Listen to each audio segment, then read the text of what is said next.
King explained that during these astral projections, they would focus on specific targets, people who were often unaware of the spiritual attacks being directed at them. The goal was to create fear, confusion, and spiritual oppression in the lives of these individuals. King claimed that these attacks could manifest in various ways, such as nightmares, unexplained illnesses, and a general sense of dread or despair.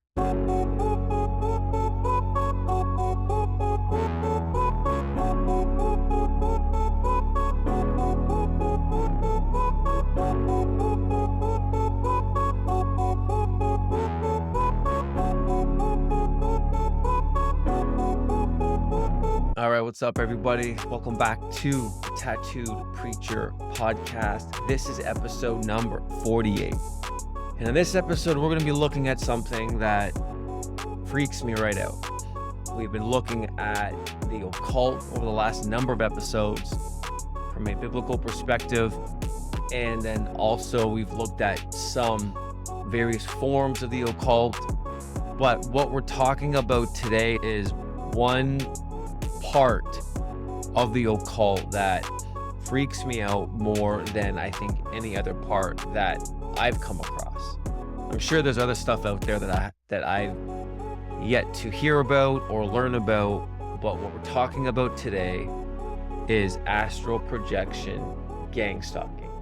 And if you haven't heard of this, because I grew up in the church my whole life, in the Bible college, was a pastor, and I've heard of astral projecting before, but this astral projection gang stalking thing, when I found out what that was, just blew my mind. And I guarantee you the majority of Christians have never even heard that. And as I've mentioned in previous episodes, we're going to be looking at some things that the average Christian just has, that it's not even on their radar.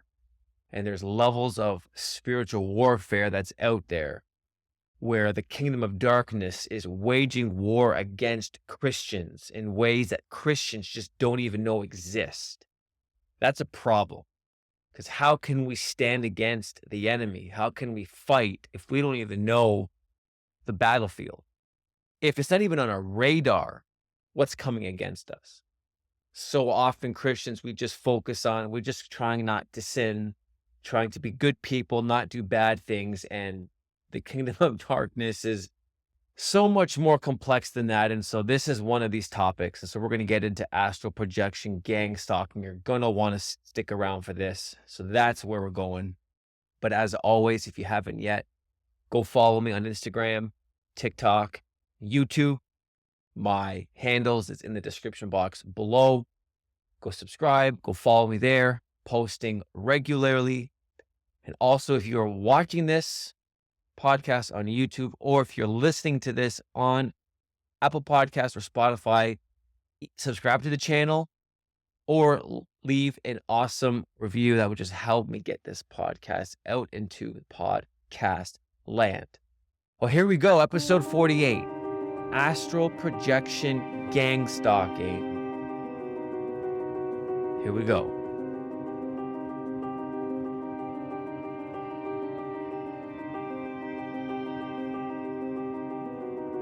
All right, so what we're going to do is I'm just going to briefly explain what astral projection gang stalking is, just so that we're all on the same page, especially if you've never heard about it before.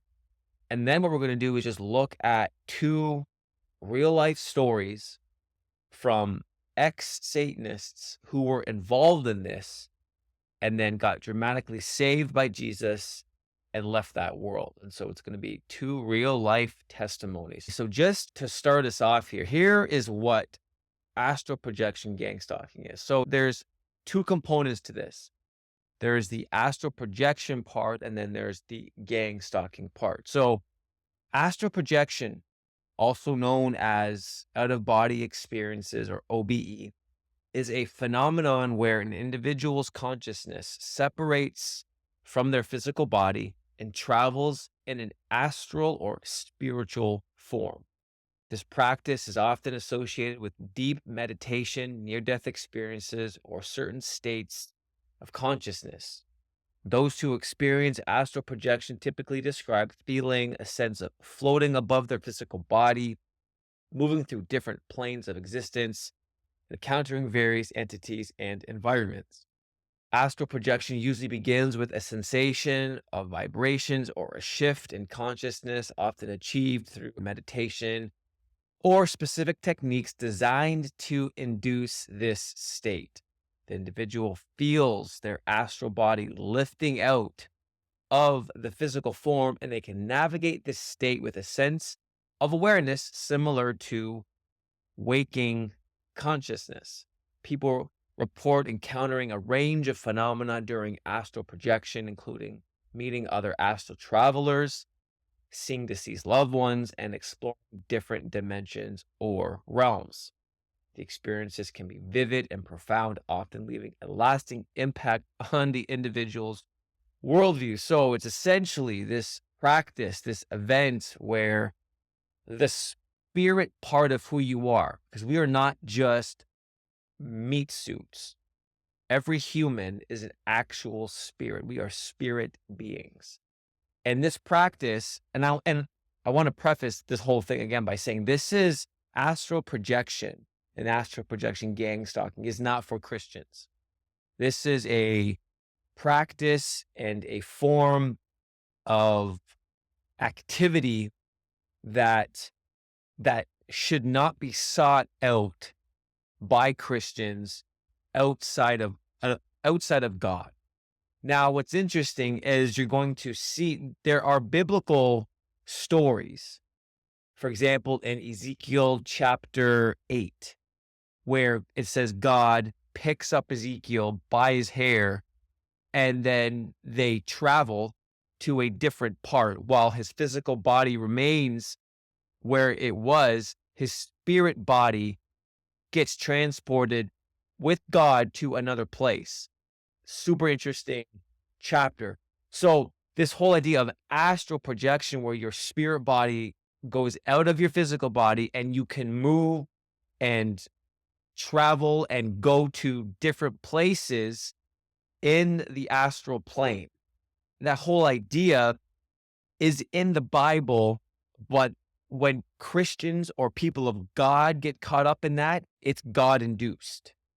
Like God's the one who's doing it. They're not seeking some experience. They're not engaging in some demonic practice whereby they learn how to remove their spirit from their body and travel. It's God induced, because there are a lot of Christians or people who claim that they're Christians. They get caught up in this kind of stuff. And when it's happening outside of God, like it typically happens, where people, they learn these techniques, this way of getting your spirit to lift out of your body to travel. And as we're going to get into the gang stalking part, it's not of God, and it violates the boundary that God has put in place. And so we're not to approach it, to entertain it, to partake in this practice outside of God, because a lot of dangerous things can happen. And I mean, this is where we get into the unseen realm, the spirit realm, and this is where it's so far beyond our human comprehension, and this is where it gets so complex. But this is where we have to remember that it's like, when you are engaging in this kind of stuff, if God is not the author of it, if God's not the one leading and directing you, if God's not and it doesn't happen a lot. It's not like every single person in the Bible is having these crazy experiences. It's few and far between, and they're for specific times, for specific purposes. But people who engage in this stuff open themselves up to dark entities, and it's often happening in the context of the kingdom of darkness activities, as we're going to see. So that's astral projection. It's traveling via your spirit body in the astral plane. It's a big no-no if it's not God induced. Now, gang stalking. Now, I never heard this term, but gang stalking is gang stalking refers to a form of organized harassment where an individual is systematically targeted by a group. So gang stalking in and of itself is not doesn't have to doesn't necessarily have to be a spiritual phenomena. This happens in real life, physical reality, physical time and space. And this harassment can manifest in various ways, including persistent surveillance, intrusive behaviors, and psychological intimidation. The goal of gang stalking is to destabilize, intimidate, or control a target. And so tactics used in gang stalking can include, following the target, making threatening phone calls, spreading rumors, tampering with personal property, and engaging in psychological manipulation. The harassment can be overt or covert, designed to make a target feel constantly watched and anxious. So this is kind of it's this activity where one person or a group of people pick a target, whether it's one person or another group of people, and then they systematically do things to induce fear, to induce anxiety, to induce psychological manipulation. But this can happen in real time and space. Threatening phone calls, spreading rumors, that's gang stalking. Now, astral projection gang stalking. This is where it combines both elements. You take astral projection and you take gang stalking and you put them together. And it refers to the harassment and intimidation of individuals, not only in the physical realm, but also during their astral projections. This phenomenon suggests that the organized harassment extends into the astral plane, where negative entities or other astral travelers intentionally target the individual. And this is where it gets nuts.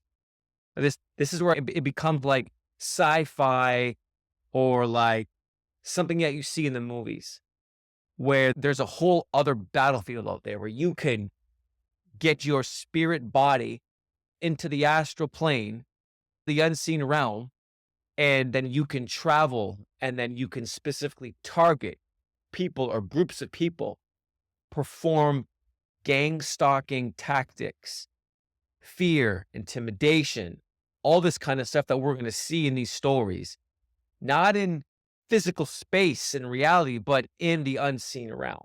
That, it blows my mind. And that's a level of attack that is just not on our radar. We just typically people, especially Christians, we have no, that's that idea. Like I grew up in the church my whole life, never heard of that one time.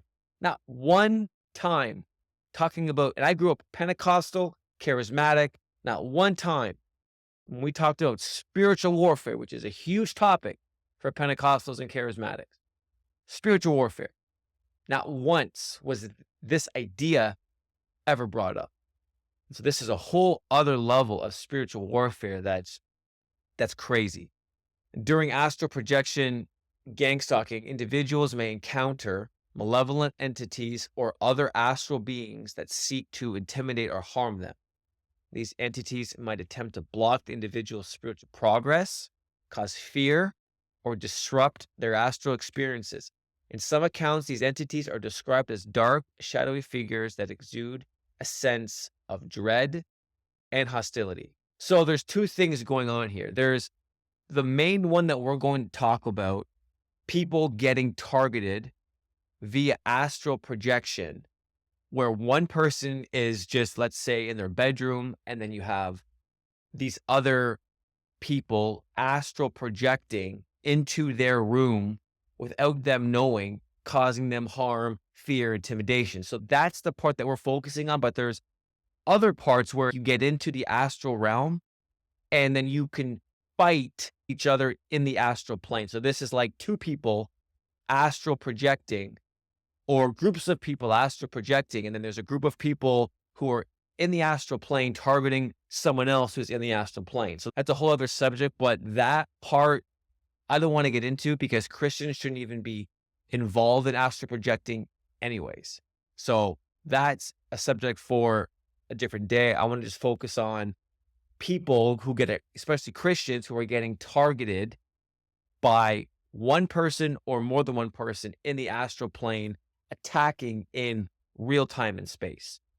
That's where we're going. But just to say that that stuff happens, you can have these astral projection gang stalking battles in the astral realm, which is nuts. So that's essentially what astral projection gang stalking is. And so now we're going to look at 2 real life stories from ex-Satanists who partook in this kind of behavior where they actually targeted people, Christians, via astral projection gang stalking.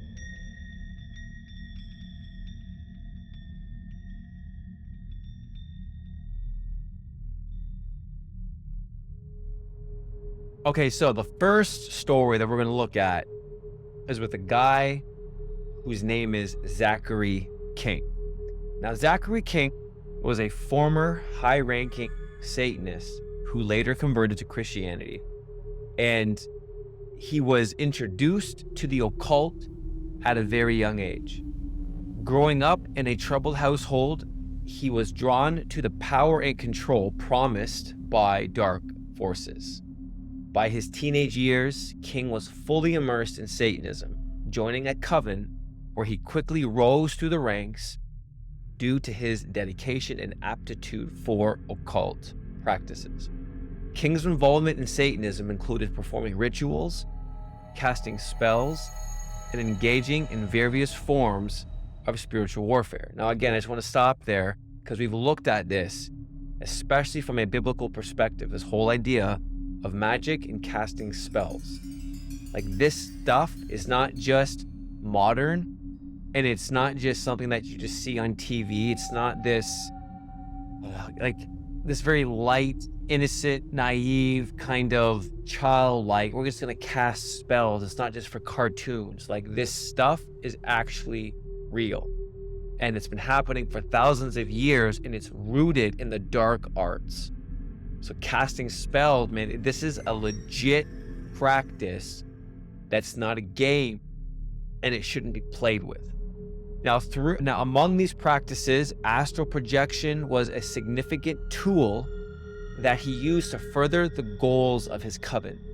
Through astral projection, King claimed he could leave his body and enter the spiritual realm, where he and other members of his coven would engage in what he later described as spiritual attacks on individuals. So this dude right here, this ex-Satanist, this high-ranking ex-Satanist, claims that they would leave their physical body, go into the astral realm, and himself and a group of others, they would engage in literal spiritual attacks on individuals.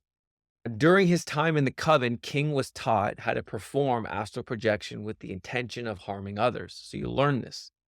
He described the process as leaving his physical body and entering a dark, shadowy realm where he could interact with other spirits and entities. This reminds me of, the show Stranger Things. It blew up a number of years ago.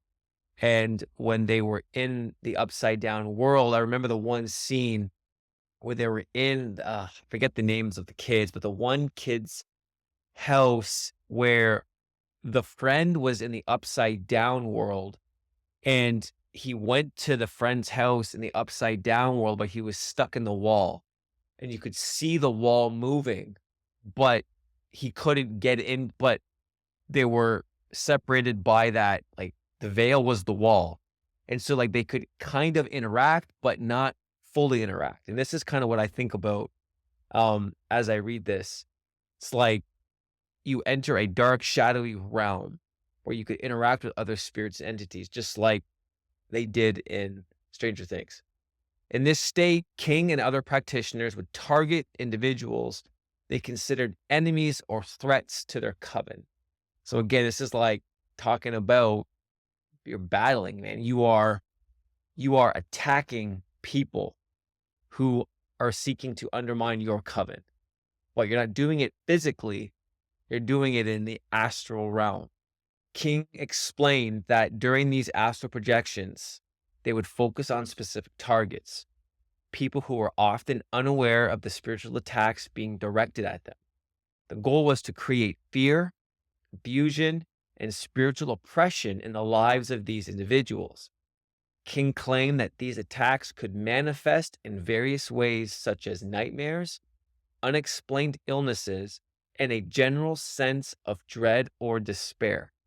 So, I mean, you get fear, you get confusion. Okay. Spiritual oppression can happen during these attacks, but they could also manifest nightmares. So it's interesting to think, like, everyone has nightmares from when you're younger to when you're older. And I've had hundreds of nightmares in my life, crazy demonic attacks in the night in my dreams. It's an interesting question to think.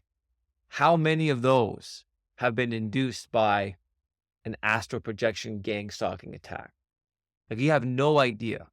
When I sit there, when I sit here and I think about that, it just blows my mind. Like, someone, even recently, I've had nightmares ever since I've been doing, social media pretty regularly, you know, triggering a lot of people with some of my content. Who's to say that there hasn't been a witch, a high ranking, or just a Satanist in general who've seen my stuff, didn't like what I said, and decided I'm gonna try to attack that guy. Crazy to think about. Unexplained illnesses. This guy's claiming that through that kind of an attack, you can inflict sickness or illnesses. Like, that's crazy. And a general sense of dread and despair. And then it goes on to talk about collaboration with dark entities in the astral plane here. So King also described encounters with dark entities or demons during his astral projections, because that's who you're dealing with. You're in the astral plane. This is where they all live. Divine entities, divine beings. It's where they hang out. These entities would assist in the attacks, amplifying the negative effects on the targets. So not only are people attacking, but then they're getting demons and demonic entities to help them in the attack as well. According to King, the collaboration between human practitioners and these entities was a core component of the spiritual warfare they conducted. Core component. You got to get the help of demonic entities to really unleash a full attack. Now, King's involvement in gang stalking extended into the astral realm. He recounted instances where he and other members of his coven would systematically target individuals, not just through physical means, but also in the spiritual dimension. This gang stalking involved multiple practitioners working together to maintain a constant presence around their targets, creating an atmosphere of relentless spiritual harassment. That's crazy. I mean, this, like, the Bible speaks of this stuff. Doesn't use those specific words, but this idea where you have this group of people in the unseen realm now. They've traveled there, whatever dimension, however you want to describe that. But they're working relentlessly to create this constant presence, to create this atmosphere around people to where there's fear, dread, worry, anxiety. They are working to create that atmosphere. That's nuts. How many times have you been in a situation where all of a sudden, maybe 1 second, you were fine, and then you walk into this store, you walk into a place, a restaurant, or someone's house. One moment you were feeling normal, and then all of a sudden, the next second, it's like you've just stepped into a different world. All of a sudden, you're filled with worry, fear, anxiety, crazy thoughts, like whatever. Like, you've stepped into a zone, an atmosphere that's been conditioned to enlist those kind of emotions. That's crazy, but it's real.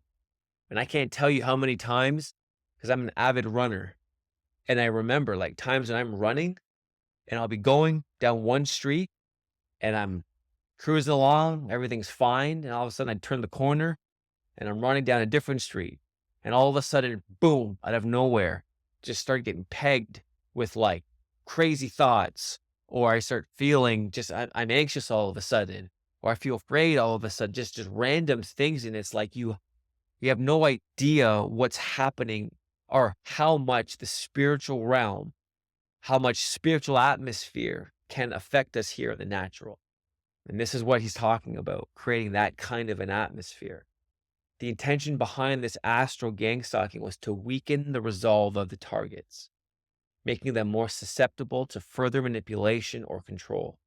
King claimed that the constant spiritual pressure could lead to mental and emotional breakdowns, with victims often feeling like they were losing their minds due to the unexplained and persistent disturbances.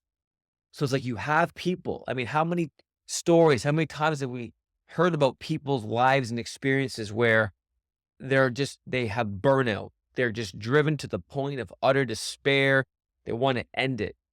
Like, and then we ask, like, how'd they get there? Well, could it be that in the spirit realm, they're just getting pegged over and over and over and over again? This is all happening in the spiritual realm. So you can't see it. But when they're being consistently put in this demonic atmosphere, where this demonic presence is just constantly around them, suffocating them, eventually the only outcome is destruction. This is why spiritual warfare, we don't fight against flesh and blood.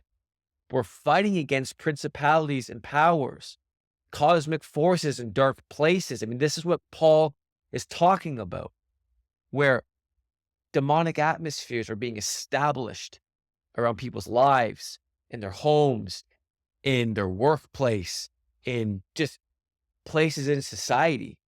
And people walk into that and you can feel it. Or they're targeting you, or people are getting targeted themselves, and they're just constantly feeling this heaviness. They can't shake it. This is spiritual warfare. King emphasized that these activities were highly secretive, with the coven carefully coordinating their actions to ensure the attacks remain undetected. The use of astral projection allowed them to bypass physical barriers and engage in a form of harassment that was difficult for the victims to counter or even recognize. It's covert. They do enough damage to target people, to disrupt their lives, to wreak havoc, but then know their limits so as to remain undetected. Man, that's spiritual warfare right there.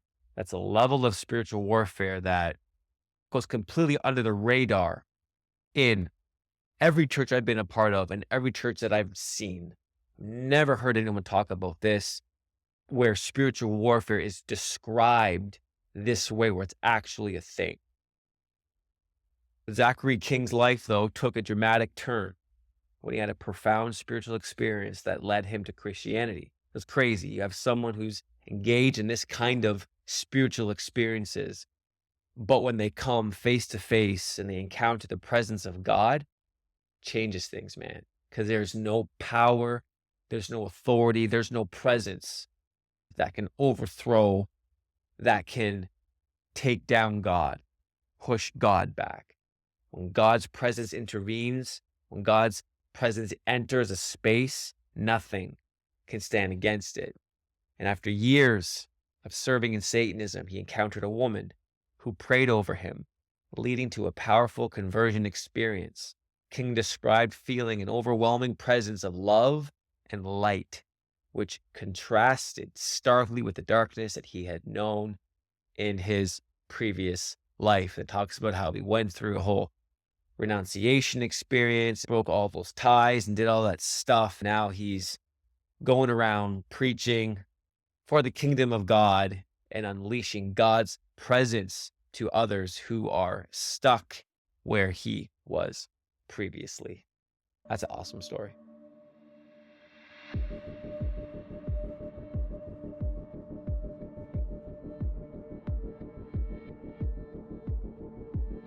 All right, for the second story, we're going to be looking at a guy by the name of John Ramirez. Now, some of you may have heard that name.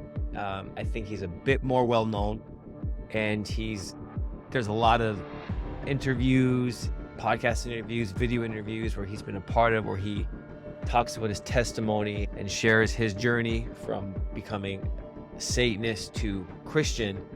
But he hits just some different aspects in terms of astral projection, gang stalking. Just kind of talks about it in a bit of a different way, sheds some different light on it. Similar concepts and ideas, but just hits on it a bit different, just to kind of give us a bit of a different perspective. And so here we go. John Ramirez, he grew up in a troubled environment in New York City, where he was exposed to the occult at an early age. And it's interesting, again, like a lot of these people who I've come across who've been involved in this stuff, they get involved at a young age.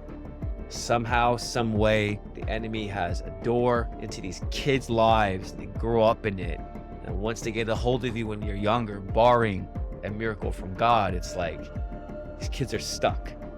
His father was heavily involved in Santeria, a form of Afro-Caribbean religion that incorporates elements of witchcraft and spirit worship. Ramirez followed in his father's footsteps, becoming deeply involved in occult practices by the time he was a teenager. At the age of 13, Ramirez was officially initiated into Satanism. He quickly rose through the ranks, eventually becoming a high priest in a satanic cult. Ramirez was involved in various dark rituals, curses, and spiritual attacks designed to harm others. He described his life at that time as being consumed by darkness, power, and a desire to control and destroy those who opposed him or his cult. So he was consumed with such a darkness, such a power, a dark power, where his desire was to control those, or was to destroy those. Like destroy. Like this is how dark and deep and like sinister the kingdom of darkness is. The Bible says, right? What does the devil want to do? Prowls around like a roaring lion, seeking someone to devour. The enemy loves to what? To steal, kill, and destroy.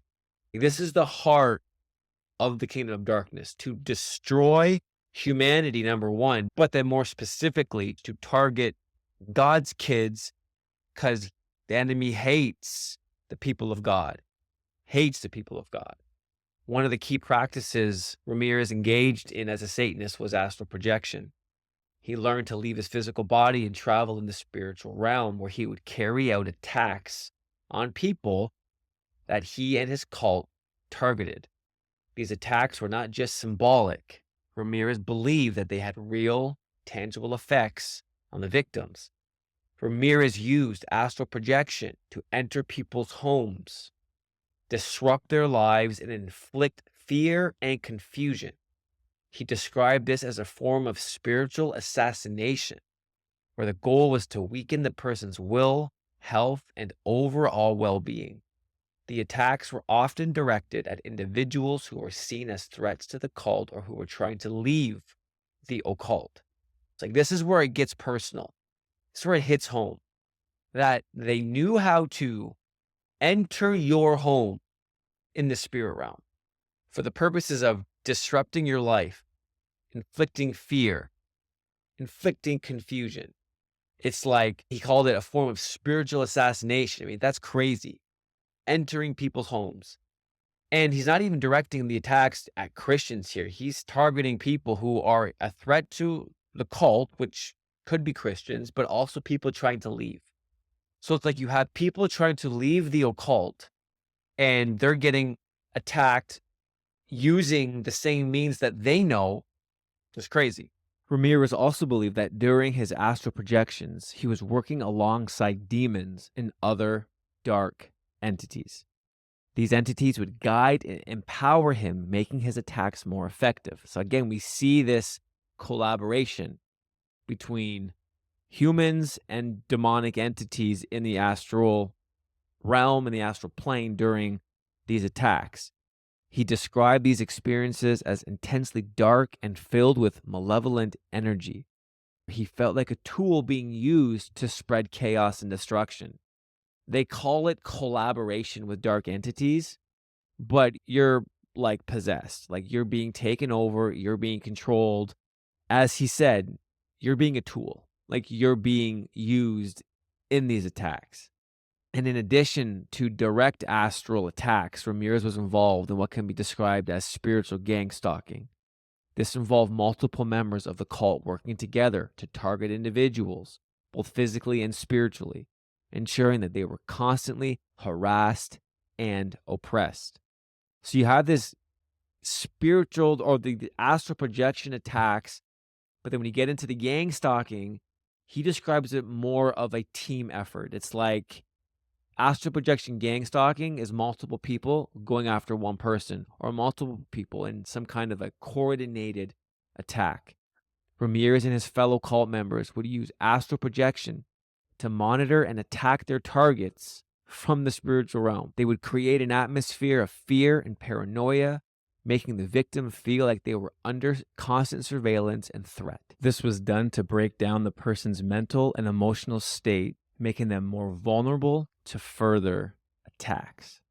The victims of these spiritual gang stalking efforts often experience nightmares, sudden illnesses, depression, and a general sense of despair. So Ramirez says that the victims of spiritual gang stalking, when he was a part of it, was nightmares, sudden illnesses, depression, and a general sense of despair. So again, we see, man, like, got these illnesses in there, sudden illnesses. It's like, it just makes me think. It just makes me look at my life and like, how quickly do we just get sick? How quickly have, you just all been completely fine and all of a sudden, boom, and you're just out of nowhere sick. It's just like, I don't know. The victims Ramirez explained that the goal was to completely dominate the person's life, leaving them feeling helpless and overwhelmed by the relentless spiritual harassment. So he wanted to dominate the person's life. Like this is the heart condition of these Satanists and the kingdom of darkness for that matter, that they want to dominate people's lives. They want to destroy people's lives, especially Christians. Again, this is why, man, like this spiritual warfare is so much more deep and intense and powerful and more real than we think. It's crazy. And then it goes on to say, and speaking of his conversion, John Ramirez's life took a dramatic turn when he had a powerful encounter with Christianity. Doesn't matter how evil, how demonic, how dark something is, they come into contact with Jesus and his presence, there is no comparison. And despite his deep involvement in Satanism, Ramirez began to feel an emptiness and darkness that he could no longer ignore. He eventually attended a church service where he experienced a dramatic conversion, feeling the presence of God in a way that shattered the power of the occult over him. So these are two experiences that highlight spiritual warfare in a way that is just shockingly under the radar in church. It's just, and I've said this, I'm going to say it again, it's just not talked about. It's not even addressed. And if you think about what's actually being communicated here, what's actually being said by these guys, we're using astral projection. You can enter people's homes where you have the ability to create an atmosphere of despair, of fear, of anxiety. When one is collaborating with a demonic entity, when a demonic entity takes control of a person in the astral realm, where sudden illnesses can come. It's like it's a whole other battlefield that's just not on our radar. And it just gives so much more, a way better visual to think about when we're looking at Ephesians 6. For we don't wrestle against flesh and blood, but against principalities, against rulers, against forces of darkness. This is what we're talking about here. The battle is spiritual, like literally spiritual. And so how do we as Christians combat this now that we're aware of it? What are some things that we can do? Well, this is why our relationship with God is so important. So number one, you got to make sure you and God are legit connected, that your relationship with him is real and it's growing, and it's not just, something that you do on a Sunday, but it's a day after day after day intimate relationship that's growing. That's number one. That's the most important thing. Understanding your authority, understanding that we are in a spiritual battle. Your home is spiritual ground. And so you hear lots of people talk about, and I've heard both sides. Some people think this is crazy, it's silly. Some people think it's important, where you go through your house and you pray for each room and you put oil on the doors of your home and all this stuff. And people can go both ways, but regardless, making sure that you're waging war in your home, praying through your home is a normal biblical thing, and making sure that there's nothing there that shouldn't be there. Things get attached to objects, making sure that you got nothing in your house that has any kind of demonic origin or any kind of dark art related thing. You'd be surprised at what people find in their homes, thinking that it's just innocent, it's just this little thing, but really it's like a demonic portal. And then asking God just to give you wisdom and discernment, and having eyes that can see in the spirit, having eyes that can discern and understand what's happening, being mindful of atmosphere, being mindful of all of a sudden, if you're feeling one thing and the next second you're feeling something completely different, and it's out of nowhere, tuning into that. I believe that God is always speaking, that God's always communicating to us. And it's just a matter of us learning how to tune in and being mindful, especially when it comes into spiritual warfare. It's huge. And so learning how to sense his voice, sense his leading, sense his direction, and then just being mindful when you're out in public.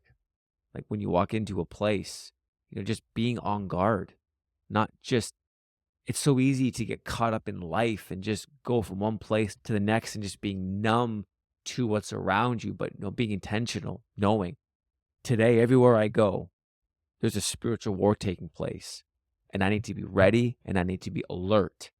Peter says we need to be sober-minded, always, to always be sober-minded, ready, because there is a battle that's real. And this example and these stories just highlights it, man. When you got beings and you got people and beings traveling in the spirit, targeting people, it's like, this isn't a joke. It just puts this fresh sense of seriousness and reverence in my mind and my heart, knowing that, okay, my Christian life is serious, it's real. My relationship with God is serious and it's real. My home and those that are in my home, this is real. And to be prayed up and to be aware of what's happening. And then finally, not engaging in sin, like not creating openings, not giving the enemy any foothold in your life, but being mindful and being intentional with our obedience to God. The enemy's smart and they're tricky. And if you give them openings, like we saw in these examples, they're creating an atmosphere of fear, of worry, of anxiety to break people down. If we're not aware of what's going on, when we break down, we start doing stupid things. We let our guards down. Things fall apart. It's in those vulnerable moments of trying to make people break them down so they're super vulnerable, easy to attack. Trying our best to follow Jesus and be obedient and practice holiness and righteousness. Super important. So yeah, that's astral projection gang stalking. Freaks me. Honestly, it freaks me right out. It does. And I know that in Christ, there is no fear. There is no worry. It's just, I think it freaks me out so much because it's something that wasn't on my radar ever. And it's just a completely different level of warfare to be mindful of. Yeah, so I hope that this just opened up your eyes just to another reality of what's out there, another level of just awareness that we need to have. And that's the purpose of this, just exposing darkness so that we can fight, that we know what the enemy's doing so that we can combat it, fight in the power of Jesus, because we know that in the end, the enemy's already defeated. And So we are living and acting from a place of victory. And it's important to remember that. Yeah, so that's it for episode 48. Let me know what your thoughts are. Let me know what you thought about the episode. Any questions, concerns, statements, comments, whatever, leave them in the description below. Thanks so much for watching and listening. And we'll see you all in the next episode. Much love and God bless.